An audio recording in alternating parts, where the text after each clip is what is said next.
자, 여러분들, 자, 일단 시험 보느라 정말 고생 많았고, 요 강의라마 인강 드는 친구들은 일단 마음이 이제 우리 3월 16일 날 시험 끝나고 나서 좀 어느 정도 좀 안정화되지 않았을까. 그 다음에 요 강의 드는 친구들은 올해 또 2차 시험이 또 있죠. 2차 시험이 얼마 안 남았어. 8월이니까. 그래서 2차 시험 준비하는 친구들이 아마 대부분일 텐데, 일단은 이번에 봤던 시험 도대체 어떻게 출제가 됐냐. 뭐 어려웠다는 친구들도 있고, 뭐 그렇게 해볼 만했다. 뭐 그런 친구들도 있는데, 이번 시험이 어떻게 출제가 됐고, 그 다음에 또 이제 중요한 게 여러분들 당장 8월에 있는 2차 시험이죠. 2차 시험을 선생님 과연 어떻게 준비해야 됩니까? 저 여경 수험생인데 혹은 저 남경 수험생인데 그 전략이 좀 궁금합니다. 이런 친구들이 있을 텐데, 자, 일단은 이번에 봤던 시험에 대해서 한번 분석을 좀 해보고, 그 다음에 우리 2차 시험을 어떻게 준비할지 한번 전략을 쌤이 또 우리 후반부에 또 말씀을 드리겠습니다.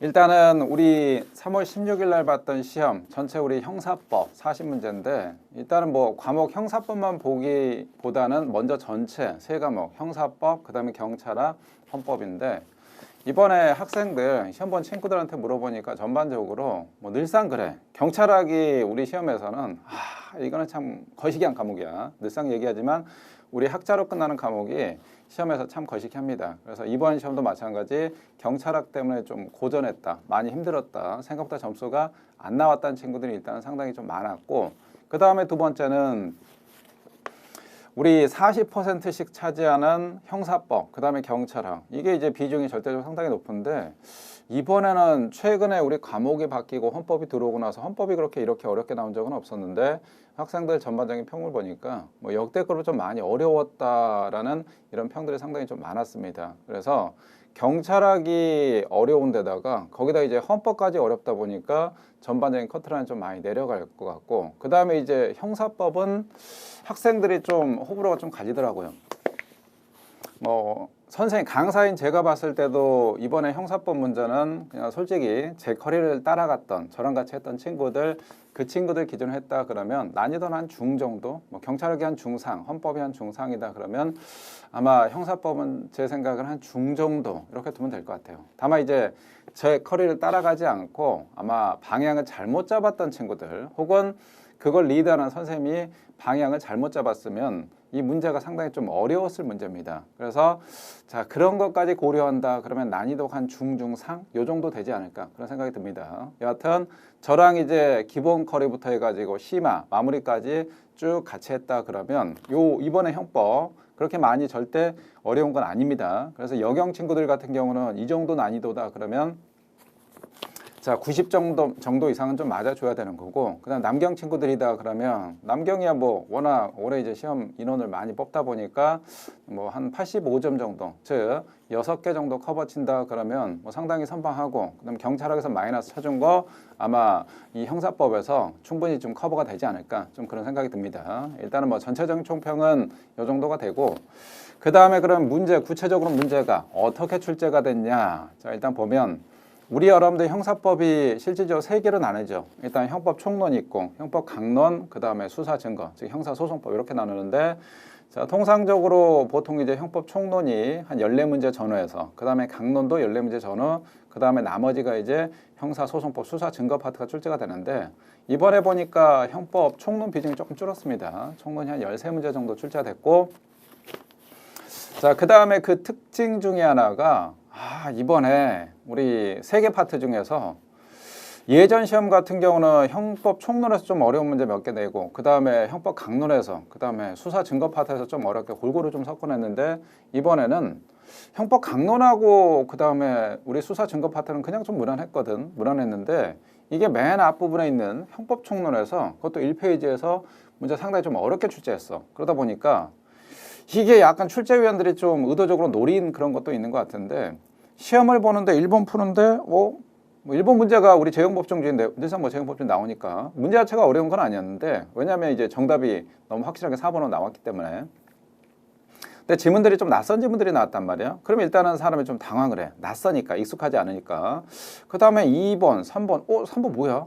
학설도 나오고, 그 다음에 쭉쭉쭉 나오는데 1번이 생각보다 좀 잘 아니 1페이지가 우리 맨 앞 페이지 총론 파트가 문제가 생각보다 좀 잘 안 풀려. 그러면 사람이 심리적으로 어떻게 되냐 그러면 긴장을 좀 많이 하게 됩니다. 많이 좀 위축된단 말이야. 위축되면 어떻게 되냐? 자기 실력 발휘하기가 좀 힘들지. 그만큼 이제 잔실수가 좀 많아진다는 건데 출제위원들이 일단 우리 형사법이다 그러면 형법 총론을 상당히 좀 많이 어렵게 출제했다. 자, 그 다음에 이제 뒤에 우리 형법 강론하고 수사 증거 파트는 여기는 좀 무난했다 이런 겁니다. 그래서 우리 여러분들 앞 페이지 그러니까 맨 처음 1페이지 봤을 때 총론 봤을 때 여기서 무너지지 않았다 그러면 자 여기서 멘탈이 흔들리거나 깨지지 않았다 그러면 형사법을 선박해 볼 만한데 여기서 만약에 무너지거나 여기서 멘탈이 깨졌다 그러면 그때는 여러분들 뒤에 잔실수도 의도하게 한 것들이 좀 문제 있었거든. 거기서만 여러분들 많이 좀 틀려가지고 점수가 생각보다 확 깎이지 않았을까. 나중에 채점하고 나서 이건 내가 진짜 맞출 수 있었는데 내가 이거 왜 틀렸지? 아마 그런 문제도 좀 있었습니다. 그래서 이런 것들까지 전반적으로 고려하면 이번 형사법 문제는 난이도는 자 일단은 그렇게 만만한 문제는 아니었다. 만만한 시험은 아니었다. 자 그래서 한 중 혹은 제 강의를 안 듣고 좀 방향 잘못 잡았다. 그럼 한 중중상 혹은 중상 요 정도가 된다. 이렇게 일단 생각하시면 되고 자 일단 문제와 관련해서는 자 우리 1번부터 여러분들 40번까지 문제가 짜겠는데 문제가 좀 설명이 필요한 좀 어려운 문제가 있는가 하면 굳이 이거는 뭐 여러분들이 혼자 충분히 풀 수 있는 문제 그런 문제 좀 많습니다. 그래서 1번부터 4번까지 문제 하나하나 다 풀지는 않고 제가 이제 설명이 좀 필요한 문제들 자 그런 문제들 중심으로 문제를 좀 풀어볼게요. 자 우리 1번부터 가볼게요. 1번. 자 문제와 관련해서 1번은 뭐 우리 워낙 나오는 게 형법에 우리 서론 파트 재형법정지가 출제가 되죠. 재형법정지 여기도 뭐 여지없이 재형법정지 출제가 되는데 1번에 보니까 보기 1번은 사실 우리 형법에서는 거의 잘 다루지 않은 판례거든. 상당히 좀 중요도가 떨어지는데 이거는 뭐 형법을 공부했던 친구들이야 1번 잡아내는 데는 어렵지 않을 거고 자 그 다음에 2번이야 뭐 여러분들 아동 청소년 성보호에 관한 법률상 공개명령제도 우리 형벌과 보안 처분이 있었는데 보안 처분이지만 실질적으로 형벌의 성격 가지고 있는 게 있고 보안 처분인데 실질도 보안 처분이다. 그러면 우리 여러분들 소급판이 하나에 조금 차이가 있었죠. 그래서 여기는 뭐 거기서 우리 기출 심화 강의 때 다 다뤘던 부분이기 때문에 아청법상 공개명령 제도 자 요거는 소급표 금지 원칙이 적용되지 않는다. 요거는 뭐 맞는 표현이고 그 다음에 3번에 요게 이제 뭐 최신 판례로 좀 볼 수가 있습니다. 최근 3년에 안에 있는 것들은 넓게 보면 우리 최신 판례 하거든. 이거 뭐 객관식 기출 총정리에 나왔던 지문이고 또 우리 최신 판례 집에 제가 이것도 설명을 드렸죠. 일개년 최신 판례 작년 12월 달에 거기서 나왔던 지문인데 어린이집 대표자 변경하였음에도 변경 인가를 받지 않은 채 자, 어린이집 운영했다. 그럼 설치 인가.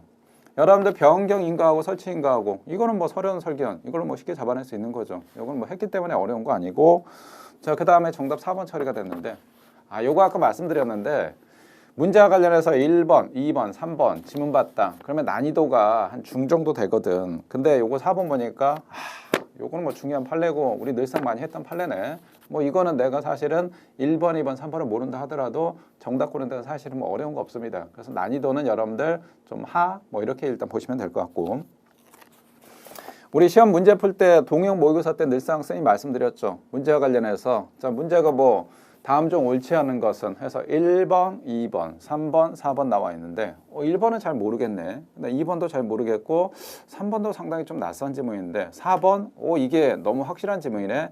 자 그러면 요게 옳지 않은 것에 요게 틀렸다. 그럼 요건 정답 4번이 되죠. 그래서 1번, 2번, 3번을 모른다 하더라도 이건 정답 고르기 전혀 어렵지 않고 그다음 또 다른 케이스. 다음 중 옳지 않은 것은 해서 자 1번 봤더니 자 요거와 관련해서 요건 맞고 2번도 맞고 3번도 맞네. 근데 4번은 야 이거 잘 모르겠단 말이야. 상당히 좀 생소한 지문이고 잘 모르는 난해한 어려운 지문이네. 그렇다 하더라도 어차피 여러분들 상대적으로 고르는 거니까 내가 1번 맞고 2번 맞고 3번 맞다. 그럼 나머지 뭐 정답은 4번이죠. 그래서 이런 문제들은 어려운 문제는 아닙니다. 우리 기본적으로 소급법으로 충분히 잡아낼 수가 있기 때문에 자 그 다음에 우리 2번 좀 볼까요? 자 2번도 뭐 여기는 그냥 문제는 평이한 문제인데 1번 여기가 뭐 법조항이니까 그렇고 2번은 우리 여러분들 동기설 최근에 자 일단은 중요한 전업체 판례가 나왔었죠. 그래서 요거는 뭐 워낙 많이 했기 때문에 2번은 뭐 당연히 알고 있어야 되는 거고 그 다음에 3번이 조금 어려울 수가 있는데 그렇게 많이 어려운 지문도 아니고 자 재판이 확정된 후 법률이 변경돼 그러니까 범죄 구성하지 않게 된 경우에 재판이 확정돼 버렸네. 근데 이게 법이 뭐 변경되거나 이렇게 했다. 그럼 이거 어떻게 할 거냐 그러는데 그냥 이때는 그대로 가죠. 재판이 한번 확정이 됐기 때문에 확정 판결은 무슨 재심 사유가 있는 거 아니고는 다시 재판을 하지는 않습니다. 그냥 그대로 갑니다. 자, 따라서 두 번째 줄에 형이 구법보다 가벼워진 경우에 형의 집행을 면제하냐라는데 형 집행을 면제하지는 않습니다.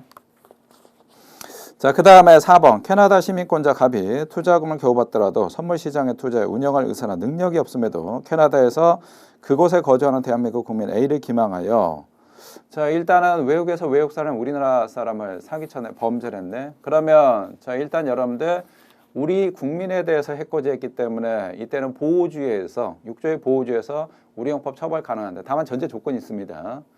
만약에 캐나다 사람이 캐나다에서 우리나라 사람에 대해서 어떤 행위를 했는데 캐나다에선 범죄가 안 된다. 그럼 이건 당연히 처벌하면 안 되지. 왜? 자, 이걸 갖다가 우리 국민한테 해코지했다고 거기서 처벌해버린다. 그러면 그때는 어떻게 되냐? 그러면 그 나라에 여러분들 어떤 법, 치외법권 요게 됩니다. 그래서 내정 간섭이 될 수가 있기 때문에 자, 법에 우리 6조에 못하게 되어 있습니다. 요걸 얘기합니다. 따라서 자, 우리 세 번째 줄의 중간에 A를 기망하여 직접 투자금을 수령한 경우에 갑의 행위가 캐나다 법률에 의해 범죄 구성하고 그에 대한 소추나 형의 집행이 면제되지 않은 경우에만 우리 형법을 적용할 수가 있다. 즉 캐나다에서 캐나다 사람이 우리나라 국민에 대해서 자, 일단 어떤 해코지, 위법 행위를 했는데 캐나다에서 문제가 없다. 그럼 이건 당연히 처벌할 수 없는 거고 캐나다에서도 문제가 된다. 법적으로 문제가 된다. 그럼 그때 비로소 처벌할 수가 있는 겁니다.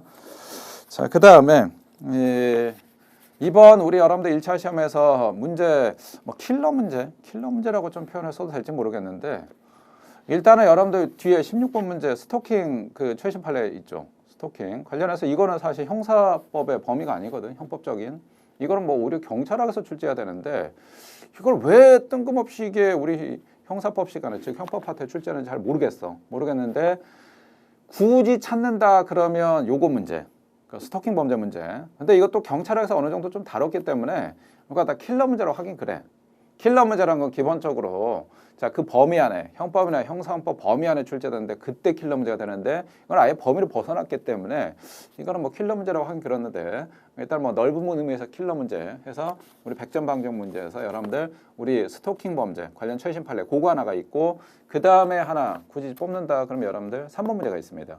3번 관련해서 요 두 개가 이제 여러분들 아마 고득점 거의 뭐 100점 방정 문제 해서 요 두 개 틀렸다 그러면 그때는 이제 95점이죠.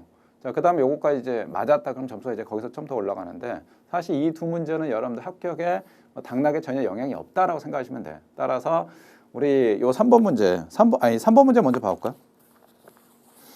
자, 3번에 1번 목적적 범죄 체계론.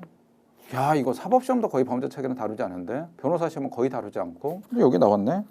자, 따르면 고의는 책임 요소다. 일단은 뭐 잘 모르니까 이건 패스하고 그 다음에 두 번째 고의가 성립하기 위해서는 행위자가 모든 객관적 구성 요건에 해당하는 사실을 인식하고 하기에 상습 도박의 상습성 고의 인식 대상이냐? 아, 이건 했지 우리 고의 인식 대상. 우리 여러분들 고의의 인식 대상은 객관적 구성 요건만 된다라고 했죠. 객관적 구성 요건 이외의 요건들 뭐 주관적인 것들, 위법성 요소, 책임 요소 이런 것도 우리 고의 인식 대상 아니라고 했거든.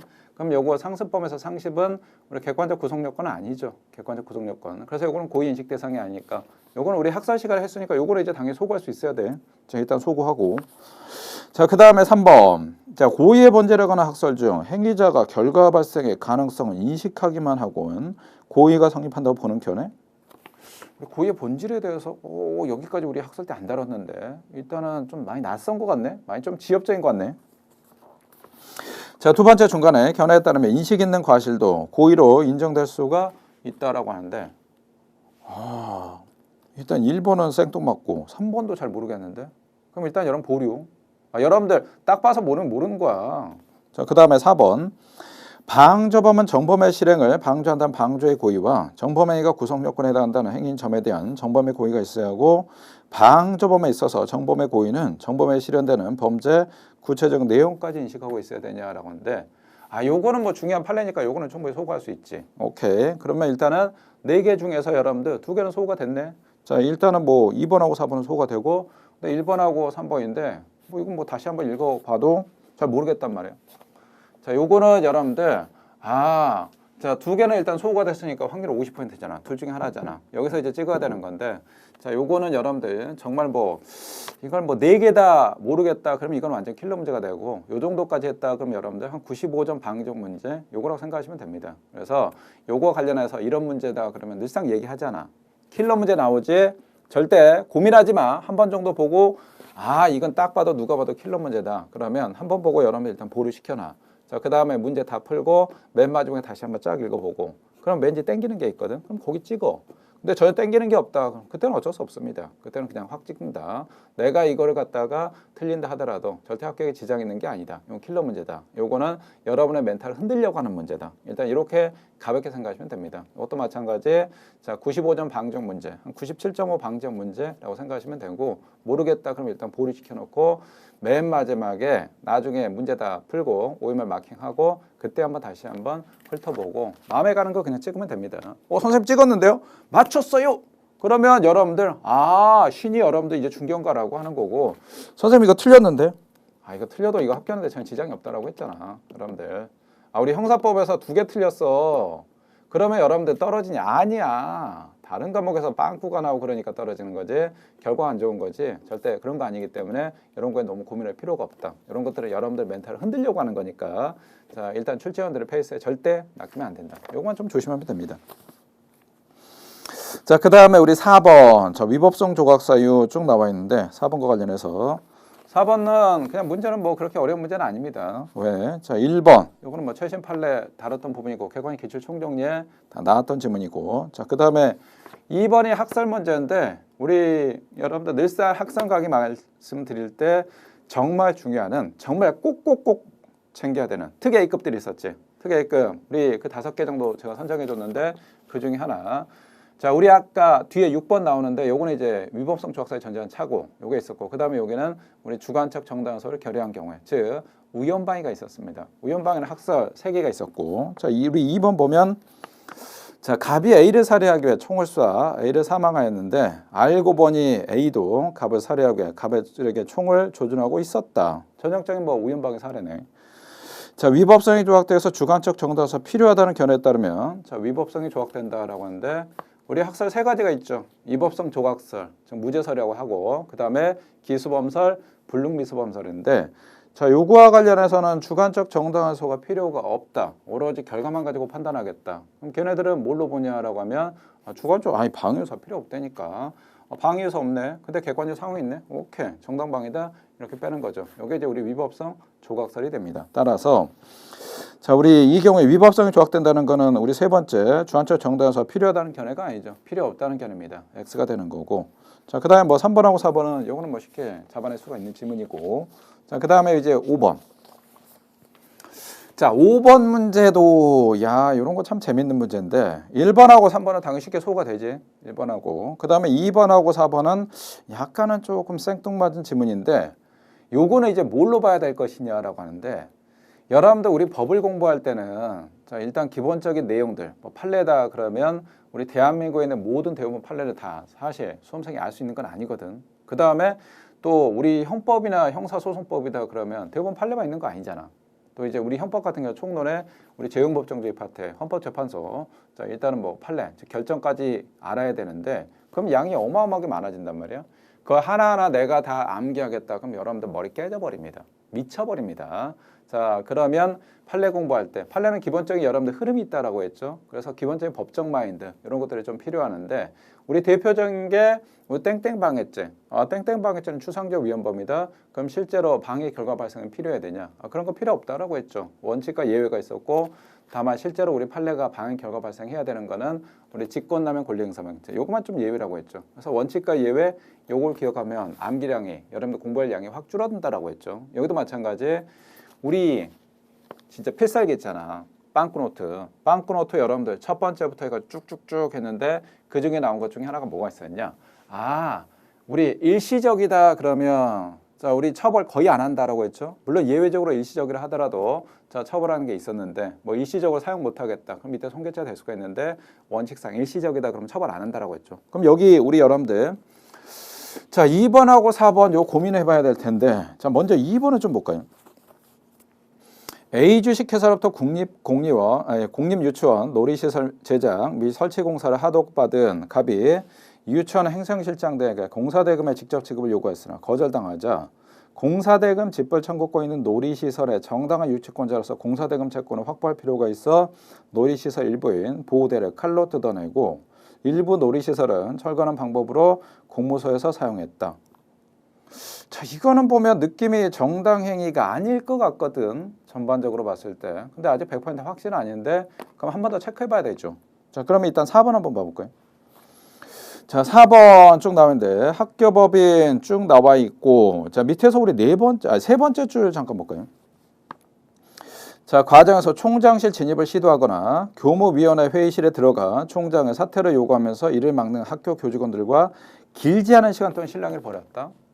아, 여기 길지 않은 시간 동안 그럼 일시적이라는 얘기인데 오랫동안 쭉 실랑이 벌인 게 아니고 오랫동안 아니고 일시적이다. 아, 자, 우리 빵코노트 봤을 때 일단 리걸 마인드 끌어오면 우리 일시적이다. 그럼 제가 안 되는데 뉘앙스 봤을 때 2번하고 4번 봤을 때 2번이 야 이거 정답일 가능성이 상당히 좀 높네. 한 80에서 85%. 그 다음에 4번 맨 밑에 일시적이다. 아, 이것까지 하니까 거의 여러분들 우리 형사소송법에서 판사가 판단할 때 있잖아. 자, 의심 정도까지 든다. 그 다음 확신이다. 근데 우리 사지선다형은 확신까지 들 필요는 없죠. 아, 이게 한 80에서 85%? 요게 2번은 요건 정당히가 아닌 것 같고 4번이 정당일 가능성이 상당히 좀 높겠네. 그러면 그쪽으로 가면 되지. 근데 뭐 정답도 그렇게 되는 거니까 요렇게 여러분들 일단 여러분들 추론 능력 동원하고 리걸 마인드 동원한다. 그러면 요것도 문제도 그렇게 많이 뭐 어렵다 그렇게 문제로 보기는 좀 어렵습니다. 난이도 한 중 정도라고 보시면 되고 늘상 아까 얘기했지만 쌤하고 같이 간다. 자, 일단 기본 강의부터 내가 계속 트레이닝 훈련시켜주잖아.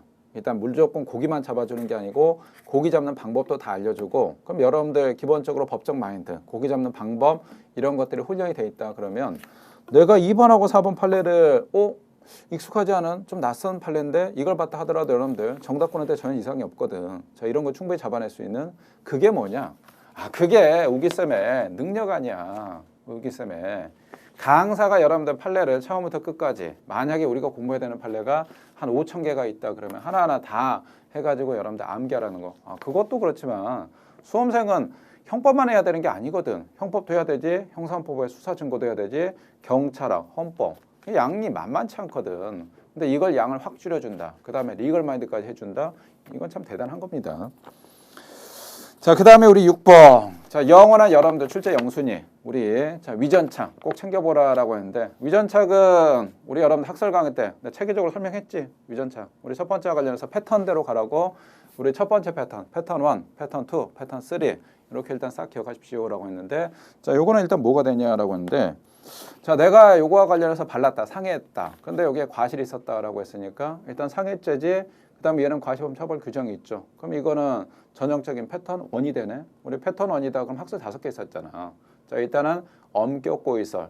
자, 그 다음에 소극적 구성요건 표지 이론해서 쭉쭉쭉 해서 맨 밑에 법역까지 앉아 책임설까지 해가지고 따로 가는 게 하나 있었다. 엄격 여러분들 책임설만 얘는 고의범, 즉 상해죄를 빼고 나머지 다 과시범 뺀다라고 했죠. 그럼 그 논리 그대로 대입하면 되는데 자, 일단은 요거 사례를 보니까 이거는 전형적인 위전착 사례거든. 위전착 사례고 자, 1번부터 보면 자, 엄격 고의설에 따르면 갑에게는 상해 고의가 인정되냐라고 하는데 아니지. 우리 엄격 책임설 요것만 우리 고의범으로 처벌하고 나머지 싹 과시범 되니까 요건 뭐 당연히 쉽게 소거가 되겠네.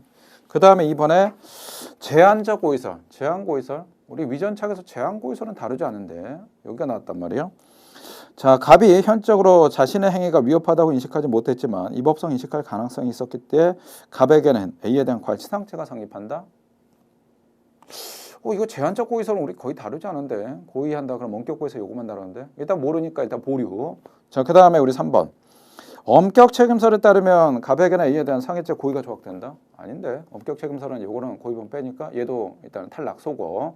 그럼 1번하고 3번이 소가 됐죠. 2개 소가 됐고 나머지 4번. 자, 법역과 제한적 책임설에 따르면 갑에게 상해에 대한 과실치상죄가 성립한다. 오케이, 요거 맞네. 오케이. 내가 2번은 잘 모르겠는데 생뚱맞은데 4번은 거의 확실하네. 그럼 뭐 여러분들 정답 어디에 체크하면 되냐? 4번이죠. 문제 자체는 여러분들 쉬운 문제 아니야. 왜? 유전착이 늘상 말씀드리지만 우리 형법에서 학설에서 가장 중요한 학설 중에 하나인데 또 가장 어렵습니다. 그러다 보니까 출제원들이 또 많이 좋아해. 그래서 난이도랑 이런 거 고려했다 그러면 요 난이도는 한 중상 정도 돼. 그러니까 중상 정도. 전체 우리 수험생 한 4만 명 다 고려했을 때 근데 이제 쌤하고 같이 수업 들었던 친구들이다 그러면 요 난이도는 중상으로 보면 안 되지. 한 중 정도, 요 정도 이제 보시면 됩니다.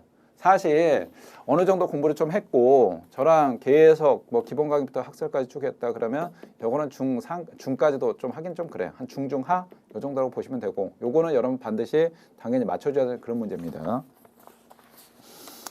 자, 여기까지 1번부터 6번까지 했는데 제가 오늘 설명하는데 시간을 많이 할애했거든. 왜? 아까도 그랬잖아.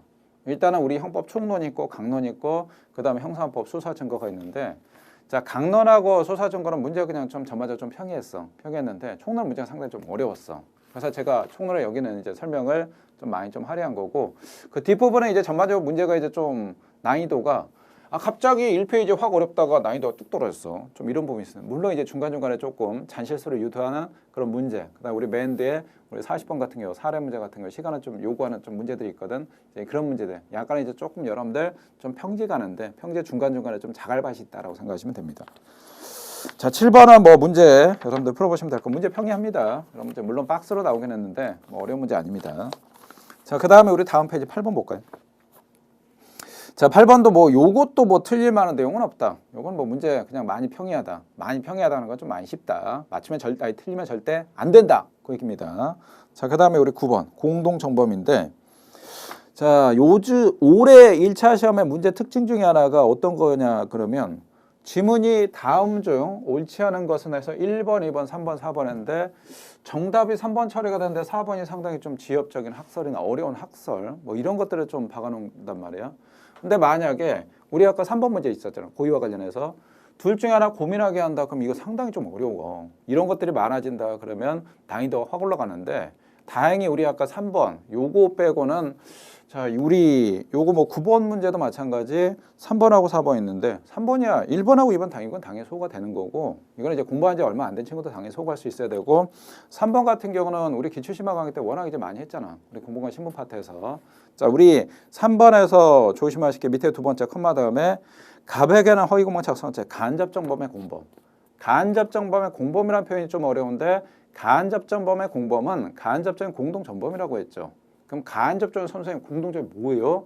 그런 얘기하면 안 되지. 지금 상황에서 무슨 초시생도 아니고 간접적인 공동전범은 이거는 그냥 공동전범이라고 했죠. 그럼 허위공문서 작성죄 공동전범 우리 33조에서 일반인의 허위공문서 작성죄 공동전범 성립하잖아.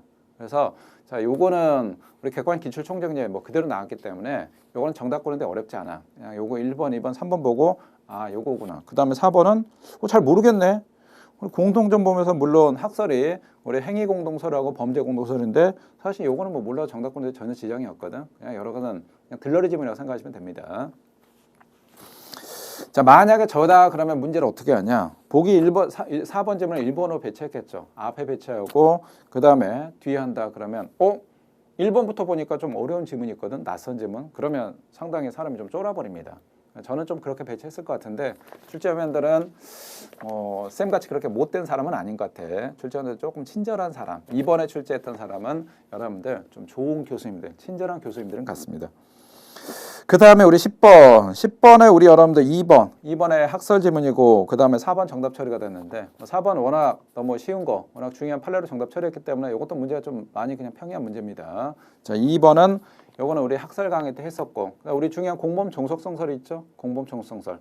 정범이 무죄다. 그러면 이때 교사나 방조 성립할 수 없다라고 했죠. 요거는 뭐 학설 강의 때 했던 지문이라서 뭐 잡아하는데 어렵지 않고 설령 이거 모른다 하더라도 워낙 이제 정답이 4번이 확실하니까 정답 고르는 데는 지장은 없습니다.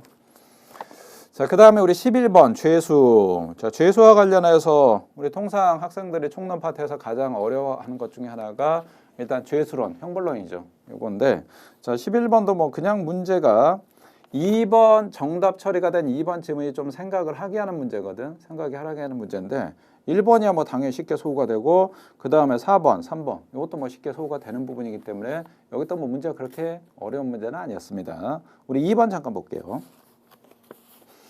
자, 한 개 행위가 서로 다른 둘 이상의 구성 요건을 실현한 경우에 상상적 경합이 성립하나. 자, 우리 1타입P는 상경이 되죠. 상경이 되는데 한 개 행위가 동일한 구성 요건을 2회 이상 실현했다. 그럼 상상 경합이 되냐?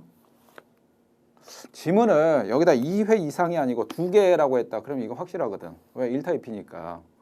우리 여러분들 우리 맨 처음에 기본 강의 들을 때, 그 다음에 제가 주요 법률 용어 정리 설명할 때 우리 상상학 겸 실체학 겸 설명했잖아. 내가 총 가지고 테러범인데 오늘 A를 사살하고 내일 B를 죽이고 모레 C 죽였다. 그럼 이거 세 개 실체적 경험이 되고, 그 다음에 오늘 테러범인데 폭탄 가지고 터트려 가지고 오늘 A하고 B 자 한꺼번에 죽었다. 그러면 2개 살인죄, 이건 상상 경합이 되죠. 자, 요걸 얘기합니다. 요걸 얘기하는데 여기다 이제 2회라고 하니까 2회, 우리 통상적 2회다 그럼 시간적인 간격이 좀 있는 거거든. 이걸 얘기하는데 여기다 2개라고 했으면 지문이 좀 깔끔했을 텐데, 자 일단은 2회라고 하니까 표현이 조금 고민하게 하는데 여기는 뭐 굳이 1번, 3번, 4번 확실하게 소구가 되니까 상대적으로 골라야 되니까 2번 정답 고르는데 그렇게 어려운 거는 아니었습니다. 그래서 이것도 뭐 그렇게 어려운 문제는 절대 아니야. 난이도 중도 못 줘, 쌤이 이런 것들. 자, 그 다음에 12번. 12번 요거는 뭐 틀리면 안 되지. 그런 문제들은. 자, 그 다음에 자 여기까지가 일단 여러분들 우리 자 총론 문제고, 그 다음에 13번에 여기서부터 이제 우리 강론 문제인데 폭행죄와 관련해서 위험한 물건. 자 일단은 뭐 그렇게 중요도가 있는 부분은 아니거든. 그 다음에 폭행죄와 관련해서 우리 위험 물건이다 그러면 흉기 들고 했다. 우리 특수폭행인데 기존에 여러분들 아마 헌법 시간에 배웠을 겁니다. 우리 특수폭행죄가 이걸로 처벌하지 않고 폭처법 위반을 처벌했거든. 근데 이제 폭처법이 위헌 판결 나고 자 거기서 없어지고, 그다음에 요게 이제 우리 형법의 특수폭행으로 이제 흡수가 됐는데, 그럼 여기다 위험한 물건 어떤 것들이냐라고 하는데, 자 문제와 관련해서 2번하고 3번은 충분히 소구가 되거든. 일단은 소구할 수 있고 1번 문제 풀고 정답인 것 같네. 그러면 4번 한번 확인해보면 뭐야? 4번도 이거 아니야? 라고 하는데, 만약에 여러분들 우기쌤하고 같이 커리를 안 탔다 그러면 자 요거 4번 13번 문제 1번 아닌가 4번 아닌가 1번인 것 같기도 한데 4번도 같단 말이야. 차로 밀어버렸기 때문에. 우리 여러분들 자동차로 밀 때 특수폭행이 된다는 그 사례가 있잖아. 그래서 요거 될 것 같은데 요거 고민을 좀 할 수 있게 하는 문제가 되거든. 문제가 되는데 여러분들 요 문제 그대로 객관식 기출총정이 있지? 객관식 기출총정이 확인해봐. 폭행 파트에 있단 말이야. 그대로 거의 그대로 있어. 그러면 여러분들 객관식 기출총정리 최소한 3회독만 3회독이 뭐야? 한 2회독만 해도 그거 봤지라고 하면 1번 맞고 그다음 4번 확인했네. 그때 선생님 그랬지. 세상에 중형차하고 소형차, 우리 소형차 마티즈 모닝 무시하냐고 라고 해서 그런 것까지 얘기했잖아. 그럼 요거는 뭐 여러분들이면 고민할 거 없지. 이거 문제 딱 하고 한 30초면 다 끝내지. 이게 여러분들 능력이 있냐 없냐 그 차이라니까. 쌤의 능력이. 쌤 너무 잘하는 거 아니야? 잘난 체 하는 거 아니야? 라고 하는데 야 잘난 체 안 해. 그냥 쌤은 잘났을 뿐이야. 너보다는 기본적으로 형사법을 공부했던 시간이 훨씬 많어. 구력도 많어. 그래서 쌤이 그냥 우리 수험생들보다는 조금 잘났어. 조금 실력에서 조금. 진짜 조금. 좀 많이. 자, 그 다음에 14번 우리 성폭력 범죄와 관련해서 여기도 뭐 문제 어려운 거 없고, 우리 14번에 보기 3번 강제추행. 이거야 뭐 여러분들 최신 판례, 중요한 판례, 전원합체 판례죠. 우리 전원합체. 뭐 어떤 선생님들은 이런 거 적중했습니다라고 하는데 이걸 적중 안 한 게 이상한 거지. 선생으로서 당연히 적중해야 되는 거고, 그 다음에 뭐 14번 문제도 뭐 어려운 문제 아니고 그냥 평이한 문제입니다. 자, 그 다음에 우리 15번에 박스형 모욕죄가 나와 있는데 이거는 뭐 박스형 문제, 난이도 있는 문제라고 하면 좀 그렇다. 그냥 이거는 뭐 평이한 문제인데 워낙 뭐 기억, 니은, 디귿, 니을 이거 우리 객관 기출총정에 다 했던 것들이고 문제 뭐 해서 그냥 문제 평이한 문제 이렇게 보시면 되고, 그 다음 우리 16번 문제. 16번 나 이 문제 보고 이건 뭐야? 이게 왜 나왔어? 경찰학 문제 아니야? 스토킹 관련해서 법도 이게 형법에 무슨 협박죄나 이런 게 있다 그러면 자 여기서 출제하는 게 맞는데, 요거는 생뚱맞게 제가 보기에는 아마 원래 경찰학 시험에 출제하려고 오셨던 교수님이 이 형법 문제 여기다 그냥 세다 박은 것 같습니다. 그래서 요거는 좀 제가 보기에는 이번 시험에 우리 형사법에 문제, 이번에 형사법 문제 상당히 깔끔하고 괜찮게 잘 출제했거든. 근데 약간 오게 T 같습니다. 그래서 우리 16번은 이런 거는 우리 형사법 시험 문제 출제하면 안 됩니다. 이거는 이제 경찰학으로 가야 되는데, 근데 이제 우리 시험에서 경찰학하고 여러분들 형사법 같이 공부했기 때문에 요거는 뭐 정답 경찰학 배웠으면 어느 정도 잡아낼 수 있을 거고, 설령 내가 자 요거 관련해서 틀렸다 하더라도 여러분들 요거는 뭐 전혀 합격에 지장이 있는 문제는 아닙니다. 그래서 자, 아까 말씀드린 여러분들 고2 학설 관련해서 3번 있었죠. 그 다음에 요 문제가 이제 가장 좀 난해했다. 근데 요것도 이제 경찰학 공부했기 때문에 요거를 우리 경찰학을 공부 안 한다 그러면 이거는 거의 뭐 킬러 문제지. 경찰학 공부했기 때문에 아까 우리 3번 문제 요 정도만 보시면 요 정도만 이제 킬러 문제로 보시면 되고. 자, 그다음 우리 17번에 재산자와 관련해서 1번. 자, 1번하고 2번이 이론적인 건데 1번 우리 여러분들 우리 대상이 재산범죄에서 재물인 게 있고 재산상 이익인 게 있었죠. 둘 다인 거는 중요한 게 아니니까 그거는 의미가 없고. 자, 그래서 재산상 이익이 있는 게 우리 컴사이가 있었죠. 그거 공부했기 때문에 이걸 뭐 쉽게 정답 잡아낼 수 있을 거고. 그 다음에 우리 18번이야 워낙 뭐 4번 확실하니까 이건 너무 문제가 좀 쉬운 문제고. 자, 그 다음에 우리 19번. 우리 횡령죄, 배임죄 학생들이 늘상 어려워하거든. 근데 배임죄는 여러분들 이제 이중처분과 관련해서 많이 좀 어려웠는데 최근 그 김명수 대법원장님 체제에서 그냥 싹 정리가 됐죠. 그래서 이중처분도 다 자 이건 민사문제다라고 해서 부동산 이중매매 빼고는 거의 배임죄 되는 게 싹 없어졌습니다. 자, 요거와 관련해서 우리 19번 질문 잠깐 볼까요? 자, 19번에 1번, 2번, 자, 그 다음에 4번, 뭐 1번 관련해서 우리 담보가 설정됐는데 채무자가 담보물을 함부로 처분했다. 이것도 단순 민사문제라고 했죠. 뭐 이런 것들 배임죄 싹 정리하면 되고 3번만 잠깐 보면 자 A 주식회사 대표이사인 갑이 대표권 남용하는데 임무에 위배하여 A 주식회사 명의의 약속은 발행하고 그 사정 모르는 제2B에게 겨부했다. 자 일단 회사 사장이 일단 여러분들 대표권 남용 즉 배임행해가지고 어음 발행했다. 우리 차용증 작성했고 어음 발행했는데 어음 발행하는데 제3자한테 유통시켰다. 그럼 이거 배임죄 기소가 된다라고 했죠. 이건 뭐 워낙 중요한 판례였고 우리 19번도 문제 그냥 평이한 문제고. 자 20번 문제다라고 했을 때 20번에 1번에 조금 어려운 생각을 해야 되는 이론적인 학설적인 질문 넣었네. 근데 뭐 내가 2번, 1번 그러니까 우리 20번에 1번을 모른다 하더라도 정답권에 전혀 지장이 없죠. 왜? 정답 처리가 된 3번 질문이 이게 뭐 많이 중요한 질문이고 또 내용도 쉬운 거거든. 일단 횡령했는데 주총이나 이사의 결의가 있었다. 아 그런 거 나발이고 필요 없다. 횡령했잖아. 배임했는데 주총이나 이사의 결의가 있었다. 아 상관없잖아. 죄 된다라고 했잖아. 그래서 이것도 문제 그냥 평이한 문제다라고 보시면 됩니다. 4번이야 워낙 뭐 중요한 채권 양도 관련 사건이니까 그대로 보시면 되고. 자 그다음 우리 다음 페이지 좀 볼까요? 자 우리 21번에 신용카드. 아, 여기도 뭐 그냥 제가 설명드릴 건 없을 것 같고 그다음 22번에 우리 사기죄. 아, 우리 시험이 통상적으로 박스 문제가 낸다 그러면 자 이번에 박스가 한 7개 정도 나왔거든. 7개 정도 나왔는데 개성 박스도 좀 나왔는데 보통 박스 문제다 그러면 여러분들 기억, 니은, 디귿, 디귿 한 4개 정도 출제합니다. 4개 정도 출제하고 그 다음에 박스 문제 뭐 한 7개, 8개, 9개 출제했다 그러면 그 중에 이제 한두 개 정도는 기억, 니은, 디귿, 니을 그 다음 미음까지 좀 출제하는데 아 이번 시험에는 기억, 니은, 디귿, 니을, 미음 즉 박스를 5개를 한 게 문제가 좀 많이 출제가 됐어. 많이 출제가 되는데 또 그것들이 또 어렵냐라고 하면 뭐 그렇게 어려운 것도 아니었습니다. 그래서 요거와 관련해서 자 일단 22번 자 22번에 우리 기억, 니은 그 다음에 디귿, 니을 요거야 뭐 쉽게 소구할 수 있는 부분이고 22번 기억과 니은 그 다음에 니을과 미음만 봤을 때는 뭐 난이도가 좀 많이 쉬운 그냥 평이한 문제거든. 근데 요거의 난이도를 올렸던 거는 뭐냐? 좀 고민하게 하는 거는 디귿지문일 겁니다. 디귿지문인데 아 우리 이거 사기죄나 여러분들 횡령죄에서 내가 그때 기출심화 강의 때 와 진짜 요거 하나 설명드리려고 그냥 요 판례 하나 설명드리려고 거의 한 30분 40분 학생들한테 막 실강 친구들한테 물어보고 이런 썩을 놈 새끼들아 안 된다라고 해서 인강 친구들한테도 물어봤잖아. 자 우리 사기와 관련해서는 다시 한번 설명드리는데 자 우리 요걸로 한번 가볼까요? 요게 10억 원짜리야. 10억 원짜리 우리 자동차라고 해볼게. 내가 자동차를 갖다 사기쳤다 그러면 자 요거 사기쳤기 때문에 사기친 금액 즉 편취액은 10억 원 전체가 되지. 10억 원 전체가 되는데 내가 요거 사기치는데 비용이 들었어. 우리 루이비통 학살 있지는 100만 원짜리 사기치는데 내가 20만 원의 비용이 들었다 그러면 요때 비용 까주냐? 절대 까지 않는다라고 했죠. 요게 하나 있었고 자 그게 이제 루이비통 학살이었고 그 다음에 하나 더 요게 10억 원짜리 그냥 우리 쉽게 100만 원이라고 해볼게. 100만 원짜리 자동차인데 100만 원짜리 자동차를 내가 피해자한테 사기쳐서 건네봤거든. 건네봤는데 요게 원 피해자가 자 이 피해자가 뭐 A라고 해볼게. A가 이 자동차에 대해서 그 전에 은행 가서 요걸로 담보 잡고 여기에 저당권이 설정돼 있어. 저당권이 얼마가 설정돼 있냐 그러면 20만 원이 설정돼 있습니다. 내가 이 자동차를 갖다 사기쳐서 건네왔을 때 그럼 이때 사기친 금액이 얼마지? 그럼 이 자동차 100만 원이니까 루이비통 확설 정해서 이거 100만 원이 편취액이 된가?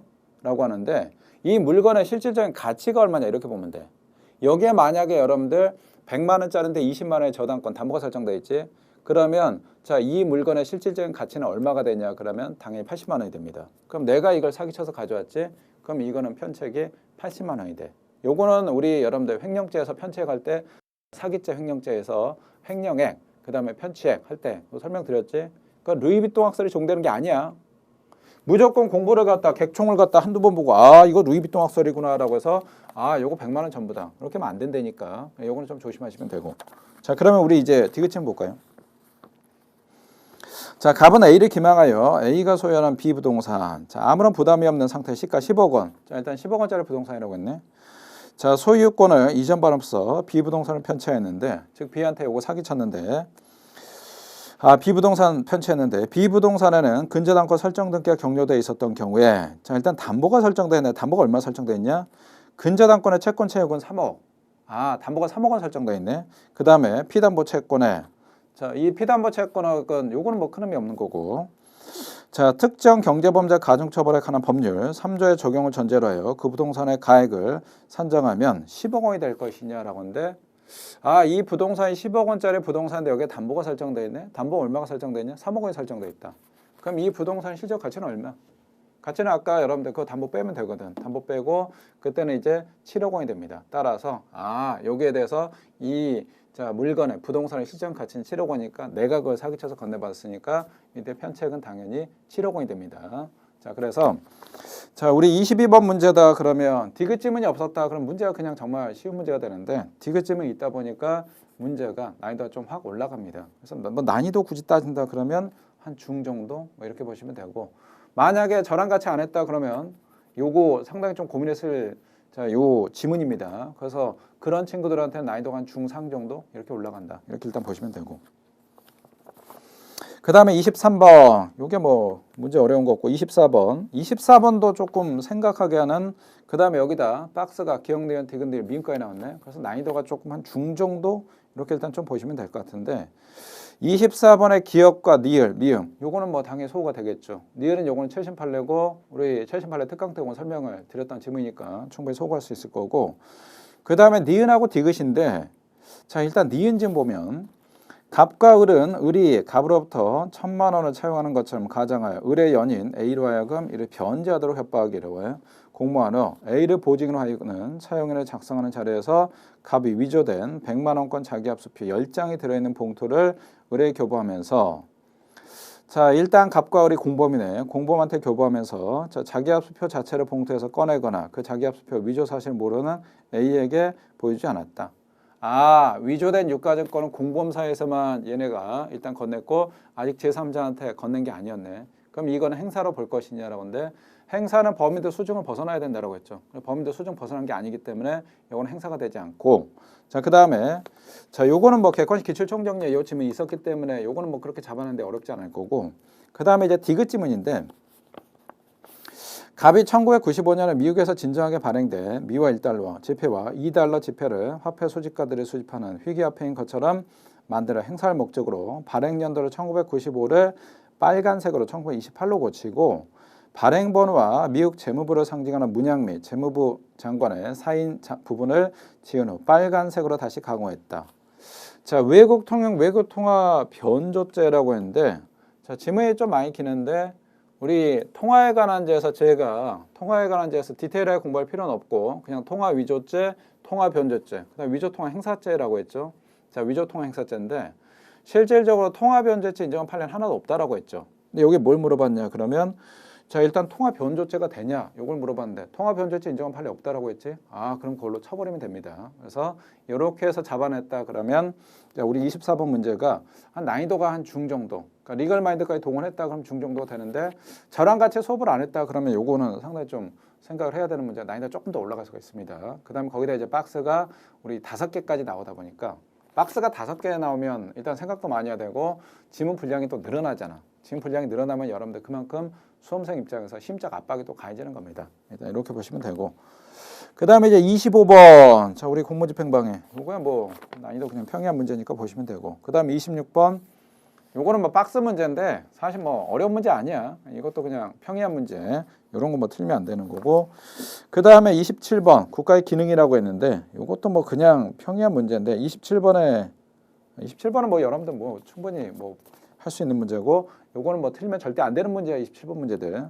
자, 그 다음에 이제 28번부터 여기서부터 우리 여러분들 형사헌법의 수사 증거 파트가 됩니다. 수사 증거고, 그다음 맨 뒤에 우리 40번이 여기가 이제 혼합형 사례형 문제 이렇게 일단 출제가 되는데, 자, 우리 28번 이것도 좀 볼까요? 자, 28번에 우리 여기에 박스가 나와 있는데 기억, 니은, 디귿, 니은, 미음. 박스가 좀 많네. 많긴 하는데 그냥 뭐 고소고발 파트에서 지문이 그냥 뭐 무난한 것들만 출제를 했습니다. 뭐 딱히 어려운 게 없고. 자, 우리 기억, 니은, 디귿, 니은, 미음 쭉 나와 있는데 우리 지문가에서 니은 지문 요거 하나 볼까요? 니은. 조세범 처벌 절차법에 따라 범책 사건에 대한 고발이 있는 경우에 그 고발의 효력은 범책 사건에 관련된 범책 사실의 전부에 미치고 한 개의 범사실 일부에 대한 고발은 그 전부에 대해 효력이 생긴다라고 했는데, 우리 객관적 불가불의 원칙이 있죠. 객관적 불가불의 원칙이다 그러면 하나로 취급한다. 대표적인 게 여러분들 우리 뭐 상습범, 뭐 상습사기네. 1월달, 2월달, 3월달 해서 10월달까지 사기쳤는데 이게 보니까 상습사기죄 포괄 일제란 말이야. 그럼 이 경우에 만약에 이게 우리 친고죄라고 가정했을 때, 친고죄나 뭐 전속고발 범죄다라고 했을 때, 그럼 요거 일부만 고발했을 때 그럼 다른 거에 대해서도 그대로 영향이 있냐 아니면 이거만 되냐? 요거 쪼갤 수 없다라고 했죠. 물건 하나다 그러면 여기에 안에 있는 거 하나만 싹 빼가지고 살 수 없는 거죠. 자, 요거 뭐 이거 보시면 되고.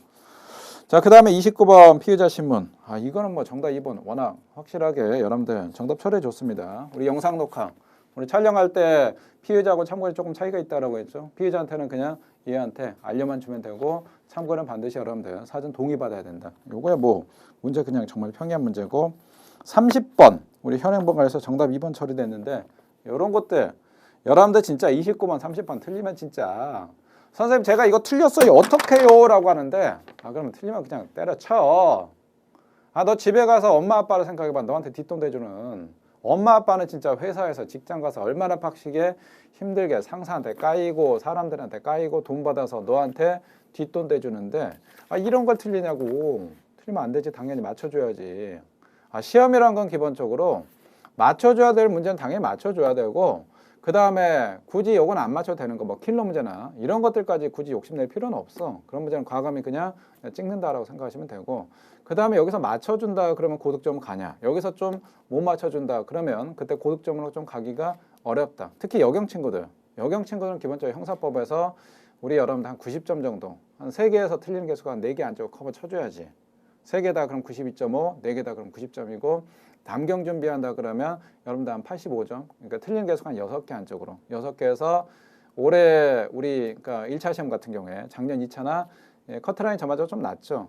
그런 경우는 여러분들 한 6개에서 많이 틀린다 그러면 7개 정도. 7개 정도 틀린다 그러면 작년 2차 같은 경우에 커트라인 보니까 서울청이 78점이더라고. 그러면 여러분 틀린 개수가 22개잖아.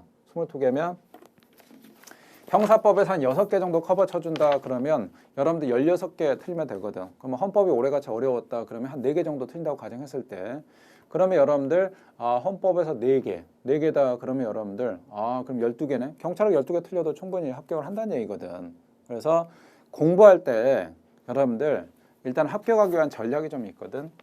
합격하기 위해서는 기본적으로 첫 번째는 3과목 중에서 내가 잘하는 전략 과목이 반드시 한 과목 이상 꼭 있어야 돼.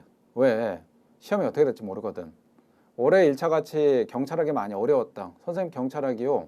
모의고사 때는 그래도 잘 나왔는데 점수가 우수수 해가지고 제가 경찰학에서 그냥 빵꾸가 났어요. 그럼 만약 이걸 딴 과목에서 메꿔주면 된단 말이야. 근데 헌법은 이게 비중 20%밖에 안 되니까 메꾸는데 한계가 있어. 그럼 경찰학에서 빵꾸 난 거를 갖다가 형사법에서 전략 과목을 잘해줬다. 그럼 그게 메꿔지는 거지. 그 다음에 헌법에서 평타 맞춰주면 그럼 충분히 합격하는 거야. 그래서 여러분들 반드시 전략 과목이 한 과목 있으면 좋고, 그 다음에 또 하나. 자, 일단은 전략 과목이 메꾸는데 한계가 있어. 예를 들어서 선생님 저 형사법이요 정말 잘하는데 2개 틀렸거든요. 근데 경찰학에서 선생님 와 저 뭐 역영 준비하는 친구인데 15개 혹은 20개 틀렸어요. 아 그럼 이거 답이 없는 거지. 그래서 본인이 어느 정도 공부하다 보면 잘하는 과목이 있고 정말 취약한 빵꾸나는 과목이 있거든. 그럼 이 빵꾸나는 과목은 반드시 메꿔야 돼. 그러니까 합격하기 위한 전략이 첫 번째 전략 과목 하나, 그 다음에 두 번째 자 너무 심하게 막 빵꾸난다. 그럼 이 빵꾸나는 과목을 반드시 메꿔야지. 메꾸지 않으면 여러분들 절대 합격하기 힘듭니다. 왜 그러냐 그러면 일단은 빵꾸나는 과목은 당연히 거기서 누수가 생기니까 그게 하나가 있고, 그 다음에 두 번째 우리 이게 객관 시험이라는 게 멘탈 싸움이거든. 멘탈 게임인데 자꾸 이제 시험에 가까울수록 모의고사 보는데 빵꾸가 난단 말이야. 그럼 이게 어떻게 되냐 그러면 심리적으로 불안해집니다. 그러니까 멘탈이 흔들려져 버려. 그래서 막판에 막 많이 무너지는 친구들이 있거든. 그거는 내가 점수가 생각보다 막 모의고사 안 나오고 자꾸 이제 불안하고 겁을 먹어서 그래. 그렇기 때문에 자, 빵꾸 나는 과목은 어떻게든지 특히 이제 우리 2차 시험 8월 시험 준비한다 그러면 3월달, 4월달, 5월달 그때는 시간차가 여러 개 조금 더 있거든. 그때 여러분들 어떻게든 메꿔줘야지. 이게 메꾸지 않는다 그러면 여러분들 힘들어집니다. 이 전략을 잘 생각해서 여러분들 공부 수험 계획을 좀 짜시면 되고. 자, 우리 30번에 보기 2번. 우리 현행범이냐 아니냐라고 하는데 우리 보통 이제 기준이 여러분들 우리 30분 기준으로 한다라고 했죠. 30분 안쪽이다 그러면 이때는 현행범 맞고, 그다음 30분 벗어났다 그러면 이건 현행범 아니다라고 했죠. 현행범이나 준현행범. 자, 그다음에 우리 또 다음 페이지 좀 볼까요? 다음 페이지. 우리 형사소송법에서 뭐 그렇게 어려운 문제는 없었습니다. 아까도 말씀드렸는데 우리 이번 시험에서 3개, 그러니까 총론, 형법 총론, 그다음에 형법 강론, 그다음에 수사 증거가 있는데 형법 총론에서 좀 많이 어려웠고, 그다음에 강론, 여기는 뭐 그렇게 어려운 문제가 없었고, 어려운 문제 아까 이제 중간중간 좀 고민했던 것들이 아까 사기죄나 뭐 그런 것들, 그다음에 형사법 수사 증거 파트, 여기도 뭐 그냥 형법 강론하고 나이가 좀 비슷비슷했다. 맨데 이제 우리 40번 문제, 사례형 문제, 요거는 이제 여러분들 조금 이제 생각을 해야 되는 문제. 또 사례형 문제는 늘상 그렇다고 했잖아. 이 전쟁에서 이제 좀 지뢰와 같은 역할을 하기 때문에 시간을 좀 많이 여러분들 딜레이 시키는, 지연시키는 좀 그런 문제 특징이 있다. 근데 이번에는 또 사례 문제가 참 다행스럽게 중간에 있는 게 아니고 맨 뒤에 40번을 했죠. 40번이니까 일단 39분까지 다 풀고 나중에 이제 차분히 해서 40번 이렇게 이제 풀면 되는 거고. 자, 우리 31번에 구속전 피해자 신문. 자, 요거는 뭐 보시면 될 것 같고, 32번도 여기도 뭐 그냥 어려운 것들 없습니다. 정답이 뭐 쉽게 나오는 것들이니까 보시면 되고. 33번에 우리 3번하고 4번 요 2개 좀 볼까요? 3번하고 4번. 자, 수사기관의 범죄 혐의 사실과 관련된 정보, 전자정보를 선별, 압수하는 그와 관련이 없는 나머지 정보를 삭제, 폐기, 반환하지 않은 채 보관하였다더라도 사후에 위 나머지 정보에 대한 법원으로부터 압수수색영장을 발부하거나 자, 피고인 또는 변호인이 이를 증거로 함에 동의하였다면 자, 요거 증거로 사용할 수가 있을 것이냐라고 하는데 우리 두 번째 가장 오른쪽에 나머지 정보를 삭제, 폐기, 반환하지 아니한 채 보관했다라고 했네. 여러분들 영장죄 위반했다 그러면 이거는 여러분들 나중에 사후 동의하더라도 하자가 취가 될 거냐? 절대 안 된다라고 했죠. 영장죄 위반하면 중대한 법 위반이 되기 때문에 따라서 이거는 X가 된다. 자, 그다음 우리 4번 보시면 수사기관이 압수수색 영장에 적힌 수색할 장소에 있는 컴퓨터, 정보 처리 장치에 저장된 전자정보 외에 원격지 서버에 저장된 전자정보를 압수수색하기 위해서는 그 영장에 적힌 압수한 물건에 별도로 원격지 서버 저장 전자정보가 특정돼 있어야 하고, 압수할 물건에 컴퓨터 등 전자장치 저장 전자정보만 기재되어 있다면 컴퓨터 등 정보 처리 장치를 이용하여 원격지 서버 전자정보를 압수할 수 있을 것이냐라고 하는데 우리 여러분들 영장을 함부로 전용 안 된다라고 했죠. 일단 뭐 사건 관련성이 있을 때 전용이 되는 거고 사건 관련성이 없다. 그럼 영장 전용 함부로 하면 절대 안 됩니다. 자, 그 다음에 우리 34번도 문제 그냥 뭐 그렇게 어려운 문제 아닙니다. 뭐 좀 평이한 문제고 34번에 3번 정도만 좀 볼까요? 3번. 자, 법원은 범죄 구속 요건이나 법률상 규정된 형의 가하 중 간면에 사유가 되는 경우를 제외하고는 법률이 규정한 증거로서의 자격이나 증거 조사 방식에 구애됨이 없이 상당한 방법으로 조사해 양형의 조건이 된 사항을 인정할 수 있다. 다만 당사자가 직접 수집하여 제출하여 곤란하다고 하여 직권으로 양형 조건에 관한 형법 51조의 사항을 수집 조사할 수 있는 것은 아니다라고 했는데, 자, 우리 형법 51조다 그러면 여러분들 자, 형법 51조와 관련해서 우리 범행 전, 범행 후 우리 양형 사유라고 했죠. 양형 사유. 요거는 이제 우리 자율한 증명이다라고 했는데, 그럼 이거는 법원에서 여러분들 직권을 조사할 수 있냐라고 하는데 당연히 이건 직권 조사항입니다. 자, 요렇게 일단 잡아내시면 되고, 요거는 뭐 34번에 1번, 2번, 4번, 요거는 뭐 워낙 확실하니까 요거는 뭐 소고해서 잡아내도 상관없습니다. 자, 그 다음 우리 35번에 이거야 뭐 문제 2번 워낙 정답 확실한 거 줬죠. 요거는 뭐 문제 그냥 평이하다, 뭐 쉽다라고 보시면 되고. 자, 그 다음에 36번 요것도 뭐 마찬가지. 자, 자백배제 법칙과 관련해서 1번, 2번 요거 뭐 쉽게 소구할 수 있으면 되고, 3번도 그렇고. 4번만 좀 볼까요? 4번에 요거는 좀 여러분들 좀 낯선지, 약간은 좀 낯선 지문이라고 하는데, 아까도 요거 말씀드렸죠. 자, 다음 중 옳지 않은 것은 1번, 2번, 3번, 4번인데 1번 소구가 되고 2번 소구가 되고 3번 소구가 되는, 틀리네. 근데 4번은 잘 모르겠단 말이야. 그럼 이 문제 어려운 문제 아니라고 했잖아. 왜? 어차피 객관 시험은 상대적으로 잡아내면 되니까. 그래서 우리 4번 보실까요? 자, 증거사를 마친 증거가 증거 능력이 없음을 이유로 한 이의 신청을 있었다고 인정할 경우에 법원은 그 증거의 일부가 아니라 전부를 배제하는 결정을 해야 될 거냐라고 하는데, 자, 일단은 증거 조사를 다 마쳤네. 근데 여기에 이의 신청이 있단 말이야, 증거사를. 그러면 요 관련해서, 자, 우리 여러분들 증거와 관련해서 우리 증거 동의할 때 그 증거가 가분적이다, 그럼 일부에 대한 증거 동의도 가능하죠. 근데 요거 이의 신청했다, 그럼 요거 싹 날려버리냐? 아니죠. 요거는 이제 재판부가 이제 판단해야 되는데 일부 또는 전부가 되는 거지 전부를 싹 날리는 건 아닙니다. 그래서 우리 두 번째 오른쪽에 일부가 아니라 전부를 배제하는 결정을 해야 된다, 그거는 아니다라고 하는데, 요거는 이제 우리 1번, 2번, 3번 요걸로 이제 소구할 수 있는 지문이기 때문에 뭐 그렇게 많이 어려운 문제는 아니었다. 자, 그 다음 우리 37번 위수중 관련해서 우리 1번, 2번, 3번, 4번 쭉 나와 있는데, 이것도 뭐 그냥 문제 어려운 문제는 아닙니다. 우리 2번하고 4번 뭐 확실하게 이건 소구하면 될 것 같고. 자, 그 다음에 우리 1번 잠깐 볼까요? 자, 피의자에 대한 진술거부권 고지는 피의자의 진술거부권 실효적으로 보장하고 진술이 강요되는 것을 막기 위한 것인데, 이러한 진술거부권 고지에 관한 형사법 규정 내용 및 진술거부권 고지가 갖는 실적인 의미를 고려하면 수사기관이 수사를 개시한 행위를 하기 전에 피의자 지위에 있지 아니한 차에 대해서 진술거부권이 고의되지 않은 때 증거능력 없을 것이냐라고 하는데, 자, 우리 여러분들 일단은 자, 형식과 실질인데 뭘 가지고 판단하냐? 그럼 실질 가지고 판단한다라고 했죠. 자, 요거 검사가 수사기관이 얘를 갖다가 실질적으로 피의자로 불렀거든. 근데 꼼수 부려가지고 참고인 형태로 조사받는다? 그럼 이거는 뭐냐라고 하는데, 요건 참고인 조사가 아니고 피의자 신문이라고 했죠. 그럼 이때는 반드시 진술거부권 고지해야 돼. 만약에 이거 고지 않고 얘네들이 조서 작성했다 그러면 이거 완전히 증거능력 싹 날아간다라고 했죠. 왜? 이거는 검사가 꼼수 부렸으니까. 근데 그게 아니고 처음에는 그냥 검사가 얘를 갖다가 진짜 참고인 줄 알고 참고인 불렀어. 그래서 일단은 참고인 조사 절차 갖춰서 했는데 나중에 알고 봤더니 얘 피의자였네. 그럼 이거는 처음에 참고인 조사할 때 진술거부권 고지 안 했단 말이야. 그럼 이거 수사기관 잘못이냐라고 하는데 아니죠. 그러니까 우리 형법 할 때 우리 빵꾸노트에서 범죄는 행위 당시 가지고 판단하지.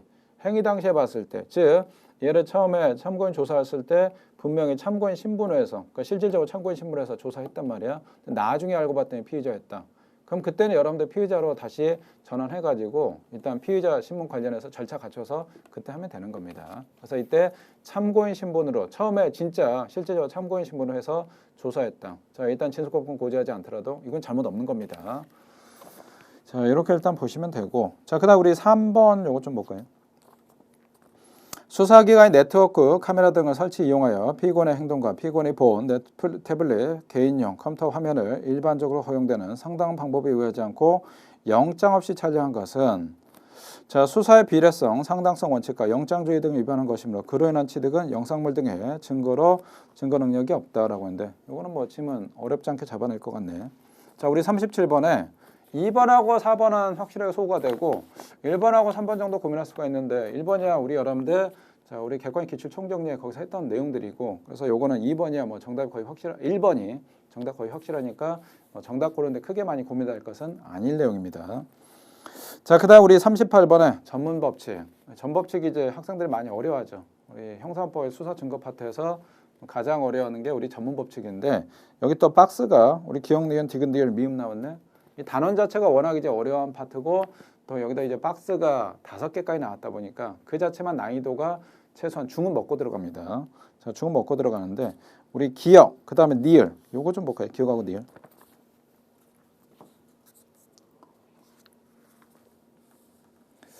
자, 우리 기억하고 내용, 기억 보시면, 자, 어떤 진술에 기재된 서류가 그 내용의 진실성이 범죄 사실된 직접 증거에 사용될 때에는 전문 증거가 되지만 그와 같은 진술하였다는 것 자체, 진술 자체네 또는 진술의 진실성과 관계없는 간접 사실에 대한 정황 증거로 사용될 때 반드시 전문 증거가 되는 것은 아니다라고 했는데 요거는 여러분 박근혜 대통령 사건이 있었죠. 그 다음에 요거 잡아내는 거는 세 번째 진술했던 것 자체, 우리 존재 자체다.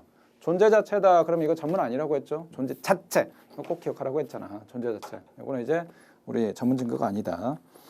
그 다음에 우리 니을 재전문 진술이 기재된 조서, 재전문 진술 조서는 형사법 312조 또는 314조에 따라 증거능력이 인정될 수 있는 경우에 해당은 물론 형사법 316조 2항에 따라 요건을 갖춰야 증거능력이 인정되냐? 아니죠, 요거. 장난쳤는데 전문 진술 조서지 재전문 진술 조서가 아닙니다. 전문 진술 조서야 요 요건 갖춰야 되는데 재전문이다 그러면 한 번 더 있기 때문에 요거에 대해서 명문 규정이 없다. 우리 판례는 뭘로 가냐? 원칙으로 간다. 그래서 310조에 2가 적용, 즉 증거동 했을 때 그때 증거로 쓸 수 있다라고 했죠.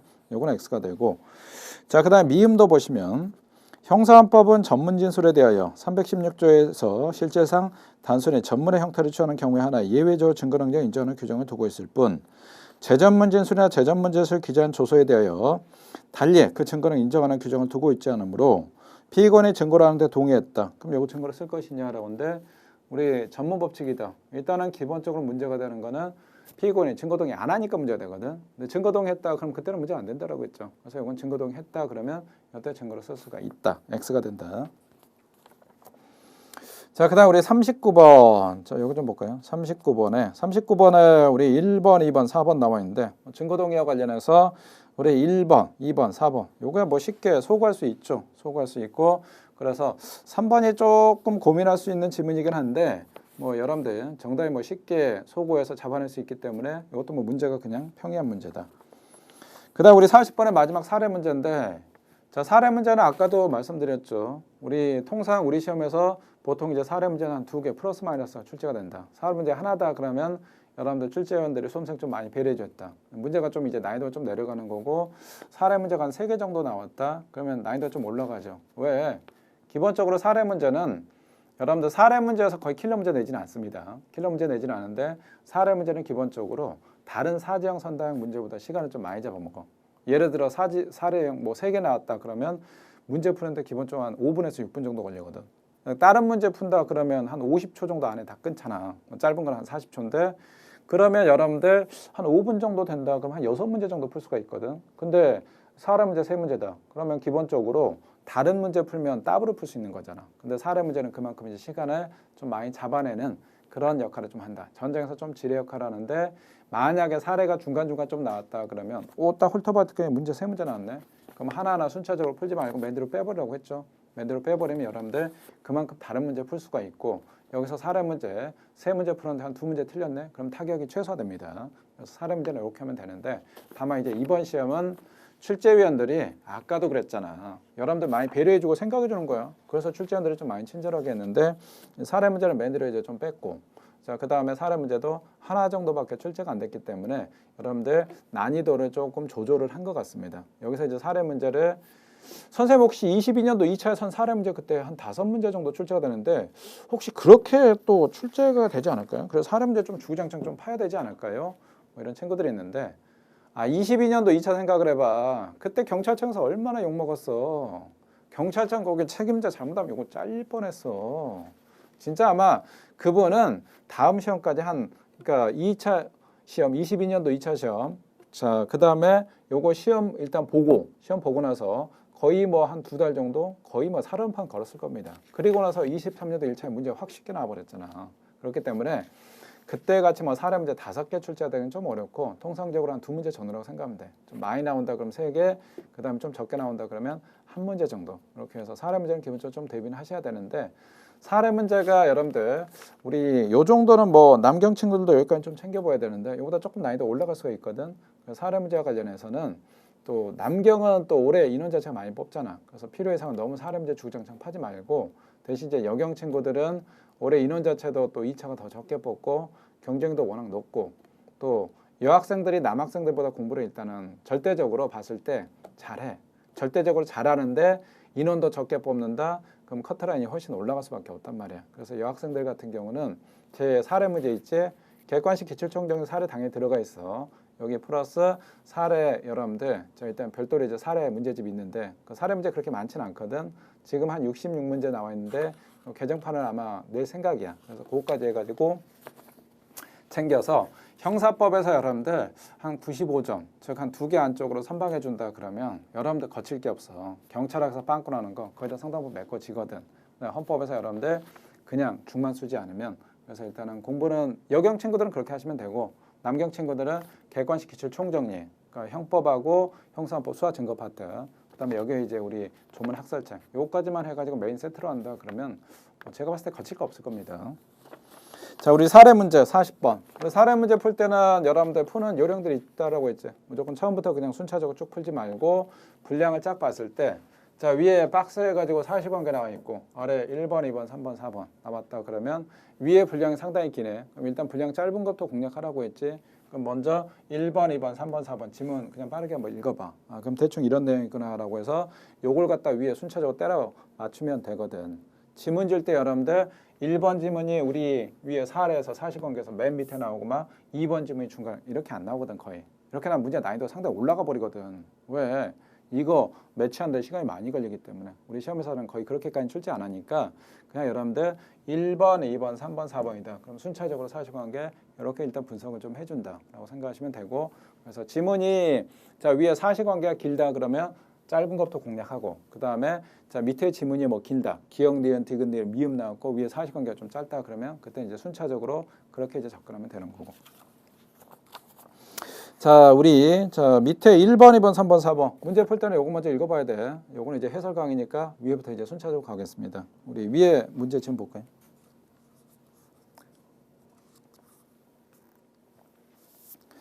자, 갑은 2022년 1월 10일경 관할법원에서 피해자 A를 상대로 허위의 지급명령 신청하고 이에 속은 자, 그 법원 판사로부터 위 신청서와 같은 취지의 지급명령 송달받은 후에 지급명령 정본에 집행문을 부여받아 자, A로부터 1,000만 원을 편취했네. 야, 뭐 지급명령 나오고 소송사기 나오니까 용어들이 좀 어려운 민사 용어들이 나오거든. 그러다 보니까 아무래도 좀 보니까 부담감이 좀 되네. 좀 낯서니까. 자, 그 다음에 신고를 받은 사법경찰관 P는 자, 2023년 3월 10일 15시경에 갑이 운영하는 회사 사무실에서 갑을 사기죄로 적발해 긴급 체포했다. 자, A와 주고받은 대화 내용이 기재된 수청. 자, 요거 증거 1호입니다. 발견하자 임의 제출을 거부한 갑으로부터 영장 없이 압수했네. 자, 일단 긴급 체포했다라고 했는데 우리 밑에 지문 먼저 볼까요? 1번부터 가보시죠. 자, 만약 위 사기 혐의가 인정되어 갑이 허위 내용으로 신청한 지급명령이 그대로 확정됐네. 요거 우리 지급명령 신청 사건 있었잖아. 자, 우리 여러분들 허위 신청했는데 지급명령 그대로 확정됐다. 이것도 우리 사기자 된다라고 했죠. 요거는 이제 객관식 기출총정리에 그대로 우리 다뤘던 판례고. 소송 사기의 방법으로 승소 판결을 받아 확정된 경우와 마찬가지로 사기죄는 이미 기소에 이른 것이다라고 했다. 자, 요거는 이제 소가 될 것 같고. 자, 그 다음에 우리 다시 위에 우리 두 번째 단락 가볼까요? 두 번째 단락. 자, 얘가 일단은 여러분들 23년도 3월 10일 15시에 긴급 체포됐다라고 했죠. 긴급 체포됐고 그 다음에 얘가 임의 제출 거부하니까 일단 가져왔네. 긴급 체포다 그러면 여러분들 체포 현장에서 자 일단은 물건 증거물 가져올 수 있죠. 다만 사후영장 그때 반드시 받아야 되는 거고. 자, 우리 두 번째 단락에 P는 체포 당일 경찰서에서 갑을 조사했고 갑은 자신의 집에 A가 자신을 무고한 것임을 증명할 자료가 있다라고 주장하며 범행 부인하였다. 자, P는 자료를 확보하기 위해서 23년 3월 11일 16시경 갑과 함께 갑의 집으로 갔으나 이를 발견하지 못하고 오히려 갑이 A로부터 돈을 받은 내역이 기재된 통장. 자, 일단 증거 2호입니다. 증 2호는 증거 2호를 얘기합니다. 자, 발견하자 임의 제출을 거부하는 갑으로부터 통장 영장 없이 압수수색하였다. 압수하였다. 일단은 여러분들 자, 통장에 대해서 나중에 가서 요거에 대해서 영장 없이 압수했네. 우리 긴급 체포다 그럼 여러분들 긴급 체포의 기본적인 요건이 있었죠. 요건. 긴급 체포는 자, 일단은 압수하는데 압수수색하는데 자, 일단 장소 제한 없다. 다만 시간 제한이 있다라고 했죠. 24시간 내 제한이 있고 그다음에 나중에 반드시 사후 영장은 받아야 된다라고 했죠. 자, 이후 P는 즉 폴리스는 갑에 대해서 검사에 대해 적법하게 구속영장만 청구했으나 지방법원판사는 23년 3월 12일 17시경 갑의 방어권 보장이 필요하다는 구속영장을 기각하였다. 자, 일단 영장 기각됐네. 자, 이에 갑은 즉시 석방되었고 자, P는 위 통장 2호 자, 요것만 환보했다. 통장 돌려줬네. 이유, 갑을 위 사기죄로 불구속 기소되었다. 자, 일단 사실관계 정리하면 여러분들 일단 사기죄로 얘가 23년도 3월 10일 15시경에 긴급 체포됐죠. 거기서 이제 여러분들 수첩이 자, 일단 요거와 관련해서 압수가 됐고, 자, 그 다음에 나중에 다시 얘한테 가서 우리 통장 요걸 갖다 영장 없이 압수를 했죠. 통장 영장 없이 압수했고, 그 다음에 얘가 영장이 기각된 사안이네. 일단 머릿속에 이렇게 사실관계 이렇게 일단 좀 정리하고, 자, 밑에 이제 2번 가볼까요? 자, P 폴리스가 통장 이호를 환부한 후에도 자, 수첩을 계속 보관하는 것은, 자, 일단은 통장은 돌려줬는데 수첩을 계속 보관했네. 자, 우리 수첩에 대해서 사후 영장 받았다는 내용 있습니까? 없습니까? 수첩에 대해서 사후 영장 받았다는 내용 없죠. 긴급 체포다 그러면 반드시 사후 영장 받아야 되는데 이거 영장 안 받았네. 그럼 이거 좀 문제가 있겠네. 자, 체포 현장에서 압수한 것을 적법 아니야라고 하는데 이거 사후 영장 받지 않았기 때문에 문제가 좀 있는 겁니다. X가 되는 거고. 자, 그 다음에 자, P가 통장 압수한 것은 형사헌법 217조 요건을 갖추지 못하여 이 법이다.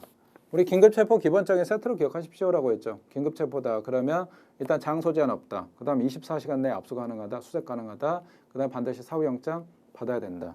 근데 요거는 언제냐라고 하는데 이 통장과 관련해서는 우리 얘를 긴급체포하고 나서 24시간 내에 압수수색해야 되는데 요거는 24시간이 넘었죠. 넘었기 때문에 이건 적반한 압수수색이 아닙니다. 요거는 맞고. 그 다음에 4번. 자, 만약 검찰 송치 전 P가 갑의 사기 혐의에 대해 결정적인 객관적 증거를 추가 확보했다면 갑이 위액으로 출구하려고 하는 등 긴급한 사정이 있더라도 자, 다시 긴급 체포 가능하냐? 요것도 다뤘지. 우리 여러분들 자, 긴급 체포하고 나서 다시 영장 없이 긴급 체포 가능하냐라고 하는데 이거 허용하면 난리 난다라고 했죠. 그러면 여러분들 수사기관이 굳이 구속영장이나 이런 거 안 받는다라고 했거든. 1년 365일 계속 데리고 있을 수가 있다라고 해서 긴급체포는 영장지 이외니까 한 번밖에 안 된다라고 했죠. 긴급체포하고 나서 다시 긴급체포하면 안 됩니다. 다만 긴급체포하고 나서 영장 봐서 통상체포나 구속은 요거는 가능하죠. 왜? 판사가 하라고 했으니까. 그래서 요거만 좀 조심하시면 됩니다. 그래서 우리 40번 문제. 자, 문제는 상당히 좀 좋은데 일단은 분석하는데 그다음 지문도 좀 길고 사례 문제고 분석하는데 이런 거 고려했다. 그럼 난이도 한 중상 정도 되는데 요거는 뭐 시간 충분히 갖고 하면 여러분들 실력이다 그런 문제 풀 수 있는 그런 문제입니다. 문제는 상당히 좀 좋은 문제입니다. 자, 일단은 이렇게 해서 우리 해설 강의를 싹 마무리하고 자, 아까도 말씀드렸는데 우리 여러분들 자, 일단 올해 1차 시험 난이도가 요 정도 됐는데 뭐 시험 보기 전에 뭐 그런 얘기들이 좀 많이 있었습니다. 인원 많이 뽑기 때문에 문제가 뭐 작년보다 좀 쉽지 않겠냐 그런 얘기했는데 절대 여러분들 출제 경향이나 난이도 함부로 예단하면 안 돼. 왜? 선생님 그러면 이번에 저는 1차 시험이 좀 어렵게 느껴졌는데 이거 왜 남경 같은 게 많이 뽑는데 인원 자체를 그렇게 많이 뽑으면 당연히 어렵게 출제하면 커트라인 내려가는데 왜 그랬습니까? 라고 하는데 여러분들 시험이 남학생들만 있는 게 아니잖아. 여경 친구들도 있잖아. 근데 여경은 아시다시피 인원 자체가 남경에 비해서 거의 한 4분의 1밖에 안 되거든. 그 다음에 여학생들 워낙 잘하잖아. 그러면 문제를 갖다 쉽게 출제해버리면 여경 친구들 같은 커트라인 너무 올라가 버려요. 그럼 여기는 뭐 한 문제 실수했다 그럼 후다닥 그냥 여러분 확 밀려버리기 때문에 그런 문제가 있어서 제가 봤을 때는 문제를 너무 쉽게 출제하기는 조금 경찰청에서 좀 어려움이 있을 겁니다. 그래서 올해 2차 시험이 그럼 어떻게 출제될 거냐라고 하는데 작년 시험 있잖아. 작년 1차하고 2차. 1차는 너무 좀 쉽게 출제됐고 올해 1차 시험. 그러니까 22년도 2차는 너무 쉽게 출제됐으니까 그거는 배려하고 빼고 그 다음에 22년도 1차는 받긴 해. 첫 해 시험이니까 그것도 일단 빼고 그래서 우리 3개 시험 요 정도 여러분들 고려해서 우리 난이도 이렇게 하시면 되고 절대 여러분들 이번 시험에서 생각만큼 점수 안 나왔다 하더라도 너무 필요 이상으로 양 늘려서 지엽 쪽으로 절대 가지 마. 양 늘리면 폭망한다. 요것만 좀 고려하면 됩니다. 자, 우리 친구들 또 시험 보느라 고생 많았고 또 쌤하고 여기 해설 강의 듣느라 또 우리 또 수고 많았는데 우리 이제 요 강의 듣는 친구들은 대부분 이제 2차 시험 준비하겠죠. 우리 이제 잘 준비해가지고 우리 2차 시험에 꼭 여러분들 자 주인공이 될 수 있었으면 합니다. 우리 친구들 수고 많았어요.